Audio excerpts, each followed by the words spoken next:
ইনকিলাব জিন্দাবাদ, সিপিআইএম জিন্দাবাদ, ইনকিলাব জিন্দাবাদ, সিপিআইএম জিন্দাবাদ। এই চোর তৃণমূলের বিরুদ্ধে, চোর তৃণমূলের বিরুদ্ধে তৃণমূল হটাও, তৃণমূল হটাও। এই সাম্প্রদায়িক বিজেপির বিরুদ্ধে, সাম্প্রদায়িক বিজেপির বিরুদ্ধে, এই ধর্ম নিয়ে রাজনীতির বিরুদ্ধে, সাম্প্রদায়িক রাজনীতি। নমস্কার, আপনারা দেখছেন আমার ছোট্ট YouTube channel voice of Anirban. সঙ্গে আমি আপনাদের আপনজন অনির্বাণ চৌধুরী। প্রতিদিন সকালের মতন আজকেও সকালে আপনাদের কাছে চলে এলাম আর একটা ভিডিও নিয়ে, যে ভিডিওটার বিষয়বস্তু আমার থাম্বনেইলে আপনারা দেখছেন। আমি প্রত্যেককেই ভিডিওতে স্বাগত জানাবো এবং আপনাদেরকে বলবো এই ভিডিওটা দেখে আপনাদের গুরুত্বপূর্ণ মতামত আপনারা কমেন্ট বক্সে লিখে জানাবেন। আমার সঙ্গে সহমত হন আর দ্বিমত পোষণ করুন। দ্বিমত পোষণ করলে শালীনতা বজায় রাখবেন, এটুকু আমি আশা করব। আপনাদের মন্তব্য থেকে আমি অনেক কিছু শিখি এবং আমি চেষ্টা করি আপনাদের মন্তব্যের উত্তর দেওয়ার বা রিয়্যাক্ট করার। এখন দেখুন, আমি যে খবরগুলো সাধারণত আমার এই চ্যানেলে দেখাই, সেই খবরগুলো মেনস্ট্রিম মিডিয়াতে কিন্তু দেখায় না। কারণ মেনস্ট্রিম মিডিয়াতে এই খবরগুলো দেখাতে গেলে তাদের বুকের বাঁদিকটা একটু চিনচিন করে ওঠে। কিন্তু আমি তো ল্যাংটার নেই পাটপাড়ের ভয়, আমি তো স্বাধীন, আমার ওপরে কোনো কিছু চালিকা শক্তি নেই। আমি যেটা আগেও বলেছি, আবারও বলছি, যে আমি শোষিত মানুষের পক্ষে, যারা লুটেরা তাদের বিরুদ্ধে, আমি সর্বহারাদের পক্ষে। তাই আমি যারা সর্বহারাদের হয়ে রাজনীতি করেন, যারা গরিব মানুষের স্বার্থ রক্ষার জন্য আন্দোলন করেন, যারা চুরি, বাটপাড়ি, দুর্নীতি, মানুষের মধ্যে বিভাজন করেন না, আমি তাদের পক্ষেই খবরগুলো করি। আজকেও সেই রকমই একটি খবর, যেটা অন্ততপক্ষে যারা বিভাজনকে বিশ্বাস করেন, ভালোবাসেন, যারা চুরি বাটপাড়িকে সমর্থন করেন, তাদের হয়তো এই ভিডিওটা ভালো লাগবে না। কিন্তু এমনও তো মানুষ আছেন যারা এসবের ঊর্ধ্বে, তাদের আশা করি এই ভিডিওটা একটা অতিরিক্ত ভালোবাসার, ভালো লাগার জায়গা হবে। এবং আমি তাদের কাছে অনুরোধ করব, ভিডিওটা শেষ অবধি দেখে আপনারা এই ভিডিওটা আপনাদের পরিচিত জনদের মধ্যে, আপনাদের মনোভাবাপন্ন মানুষের মধ্যে যদি একটু ছড়িয়ে দেন, তাহলে আমার মনে হয় আরও বেশি বেশি করে এই বিষয়গুলো প্রচার পাবে এবং আমার খাটনিটাও সার্থক হবে। দেখুন, যে ক্লিপিং দিয়ে আমি শুরু করলাম, এটা পরিষ্কার আপনারা বুঝেছেন যে সিপিআইএমের একটি সভার মঞ্চে উপস্থিত আছেন সিপিএমের রাজ্য সম্পাদক মোহাম্মদ সেলিম, মুর্শিদাবাদের জেলা সম্পাদক জামির মোল্লা সহ অন্যান্য নেতৃত্ব। সেখানে যারা স্লোগান দিচ্ছেন তারা হচ্ছেন, এই মঞ্চে আসার আগে পর্যন্ত, আগের দিন পর্যন্ত তারা তৃণমূল কংগ্রেস করতেন। তারা স্লোগান তুলেছিলেন, লাল হাটাও বাংলা বাঁচাও। 2011 সালে এরাই পরিবর্তনের জন্য গলা ফাটিয়েছিলেন। এরাই তৃণমূলের হয়ে ঝান্ডা ধরে তারা দিদির জয়গান করে গিয়েছিলেন এবং এই রাজ্যে পরিবর্তন এনে দিদিকে ক্ষমতায় বসিয়েছিলেন। আজকে তারা দীর্ঘ এই 15 বছর ধরে তাদের জীবনের অভিজ্ঞতা দিয়ে দেখেছে যে তৃণমূল কংগ্রেস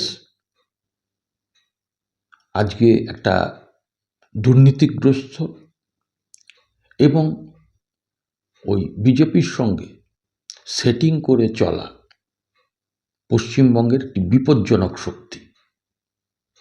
যারা চাকরি চুরি করে, যারা ইট, বালি, পাথর, কয়লা, গরু থেকে শুরু করে একেবারে ফাইল অবধি চুরি করে, কর্মী থেকে নেত্রী, আজকে সেই তৃণমূলের প্রতি তাদের মোহভঙ্গ হয়েছে।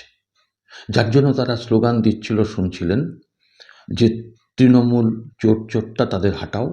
তারা স্লোগান দিচ্ছিলেন যে সাম্প্রদায়িক শক্তি বিজেপি দুর্ঘট। কারণ তৃণমূল বিজেপি এটা তারা বুঝে গেছেন যে সেটিং করে চলা দুটো পার্টি, উভয়ই হচ্ছে জনগণের স্বার্থের পরিপন্থী, এবং আজকে এই দুটো দলই তারা এ রাজ্যের মানুষের বা বিজেপির ক্ষেত্রে বলতে গেলে গোটা দেশের মানুষের কাছে তারা আজকে একটা চিহ্নিত জনবিরোধী দল হিসেবে পরিচিত হয়েছে। আমি এই যে ক্লিপিংটা দেখালাম এটা হচ্ছে মুর্শিদাবাদের রেজিনগরে, তবে একটা ক্লিপিং তো নয়। দেখুন, আমার কাছে প্রচুর ক্লিপিং, প্রচুর খবর আসে, যেগুলো দেখাতে গেলে হয়তো একদিন লেগে যাবে পুরো ভিডিওটা করতে, সেটা তো সম্ভব নয়। আমি শুধু একটা নমুনা আপনাদের কাছে দেখালাম। এইভাবেই বামপন্থীদের মুর্শিদাবাদ, মালদা থেকে শুরু করে ওদিকে পুরুলিয়া, বাঁকুড়া, উত্তর 24 পরগনা, দক্ষিণ 24 পরগনা, বিভিন্ন জেলায় এইভাবে ছোট ছোটোভাবে বুথকর্মী লেভেলের যারা আছেন তারা, না কোনো ওই বড় নেতা তারা নয়, কোনো চোর, জোচ্চোর, বাটপার তারা নয়, একেবারে নিচু তলার যারা কর্মী তৃণমূল এবং বিজেপি থেকে তারা মোহভঙ্গ হয়ে তারা বাম দল সিপিআইএমে যোগদান করছে। একইভাবে মুর্শিদাবাদে, মালদাতে কংগ্রেসের যেমন মৌসম বেনজির নূর, তিনি যেমন তৃণমূল থেকে কংগ্রেসে আবার নতুন করে ফিরে এসছেন, আজকে সেই রকমভাবেই মুর্শিদাবাদ, মালদা এই সব অঞ্চলে আজকে অধীর চৌধুরী এবং মালদার ঈশা খানরা যেভাবে সংগঠনটাকে দিনের পর দিন বাড়িয়ে চলেছেন, তৃণমূলকে ভাঙছেন রীতিমতো বলা যায়, তাদেরও দলে প্রতিদিন কংগ্রেসে কোথাও না কোথাও মুর্শিদাবাদ, মালদা ইত্যাদি অঞ্চলে তৃণমূল এবং বিজেপি থেকে ভেঙে আজকে কংগ্রেসে যোগ দিচ্ছে মানুষ। আইএসএফ, নওশাদ সিদ্দিকী ইতিমধ্যেই মুর্শিদাবাদে এবং মালদা, আমি এই দুটো জেলার কথা বলছি এই কারণেই, কারণ এই দুটো জেলাই হচ্ছে একটা এই ক্ষমতা পরিবর্তনের মাইলস্টোন। তা বলে এটা ভাববেন না, আমি এটা কিন্তু কখনোই বিশ্বাস করি না যে বামপন্থীরাই 26 সালে ক্ষমতায় চলে আসবে। আমি বলছি জনসমর্থন, কিন্তু মানুষের যেটা সমর্থন সেটা কিন্তু এই বাম, কংগ্রেস এবং আইএসএফের পক্ষে আসছে, এবং শূন্যর গেরো অতি অবশ্যই বাম কংগ্রেসের কাটবে। আজকে মুর্শিদাবাদের এক জেলা পরিষদের নেত্রী, যিনি তৃণমূলের একটা ডাকসাইটের নেত্রী ছিলেন, তিনি অধীর চৌধুরীর হাত ধরে কংগ্রেসে আবার যোগ দিয়েছেন। প্রতিদিন আইএসএফের নওশাদ সিদ্দিকী, যেটা বললাম, তিনিও শক্তি বাড়াচ্ছেন, তিনিও বিভিন্ন জায়গায় জনসভা করছেন, তিল ধারণের জায়গা হচ্ছে না। অধীর চৌধুরী টেক্সটাইল মোড়ে সভা করেছেন, পথসভা করতে গিয়েছিলেন, জনসভার আকার ধারণ করেছে, নিজেই অবাক হয়ে গেছে কোথা থেকে আসছে এই সব মানুষ। আজকে মালদাতে গোদের ওপর বিস্ফোরা, সেখানে মিমের আবার আবির্ভাব হয়েছে। এখন এই মিম যারা হচ্ছে গিয়ে মূলত অবাঙালি মুসলিমদের ওপর যাদের একটা প্রভাব আছে, বিহার সংলগ্ন মালদা, উত্তর দিনাজপুর এবং মুর্শিদাবাদের খুব অল্প কিছু জায়গা হলেও তারা কিন্তু তাদের সংগঠনকে ক্রমশ বাড়াচ্ছেন, এবং তারাও মনে করা হচ্ছে ওখানে কিছু আসনে লড়বেন। এবং হুমায়ুন কবির, তৃণমূলের যিনি এমএলএ, যিনি দল থেকে সাসপেন্ড হয়ে বা নাকি বহিষ্কার, ওদের তো বোঝাও মুশকিল সাসপেন্ড বহিষ্কার কখন কাকে করেন, কখন কাকে নেন। আর এই হুমায়ুন কবিরও তো বিভিন্ন জায়গা থেকে ঘুরে আবার নিজে একটা দল করেছেন। তবে হুমায়ুন কবির সেইভাবে প্রভাব ফেলতে পারবে না, কারণ সেখানে তার দলের প্রথমত অনেক বিষয়, সেগুলো আমি পরে একটা ভিডিওতে আলোচনা করব, কিন্তু তিনি যা ভোট পাবেন, তার দল যা ভোট পাবে, সেটা কিন্তু তৃণমূল কংগ্রেসের থেকেই আসবে বলে রাজনৈতিক মহল মনে করছে। এখন আমি এটাই বলতে চাইছি যে মালদা, মুর্শিদাবাদ, বিশেষ করে এই দুটো জেলায় যেখানে সংখ্যালঘু ভোটের একটা আধিক্য আছে, বা ওদিকে ধরুন নদিয়া আছে, উত্তর 24 পরগনা, বিভিন্ন যেখানে যেখানে সংখ্যালঘু ভোট, তফসিলি জাতি উপজাতিদের ভোট রয়েছে, সেই ভোট কিন্তু তৃণমূল থেকে ভাঙছে। বিশেষ করে সংখ্যালঘু ভোট প্রায় 38% মতন এই রাজ্যে যে সংখ্যালঘু ভোট, কারণ 2002-এর গণনা অনুযায়ী যে 27% ছিল, সেটা মনে করা হচ্ছে এখন 37-38% হয়েছে। সেই 38%-এর কাছাকাছি মুসলিম ভোটের প্রায় 31% তৃণমূল একচ্ছত্রভাবে এতদিন এনআরসি, সিএএ, বিজেপি ইত্যাদি জুজু দেখিয়ে তাদের ঝোলায় রেখেছিল। কিন্তু আজকে সেই মুসলিম ভোট আপনার ওবিসি জন্য হোক, আপনার ওই কি বলে ওটাকে, ওয়াকফ কারণে হোক, বিভিন্ন কারণে, অনুন্নয়নের কারণে হোক, মুসলিমরা কিন্তু তাদের মোহভঙ্গ হচ্ছে এবং তারা তৃণমূল থেকে সরে আসছে। এবং তৃণমূল থেকে যে অংশটা সরে আসছে তার মধ্যে অধিকাংশ কিন্তু বাম, কংগ্রেস এবং আইএসএফে যোগ দিচ্ছে বলেই দেখা যাচ্ছে। এই শক্তি কিন্তু ক্রমশ বাড়ছে এবং তৃণমূলের চিন্তার কারণ হয়ে গেছে। এখন মেন স্ট্রিম মিডিয়া তো এগুলো দেখাবে না, কারণ মেন স্ট্রিম মিডিয়া দেখাবে সেগুলোই কোন চিত্রাভিনেতা, কোন খেলোয়াড়, কোন সেলিব্রিটি তৃণমূল বা বিজেপিতে জয়েন করলেন।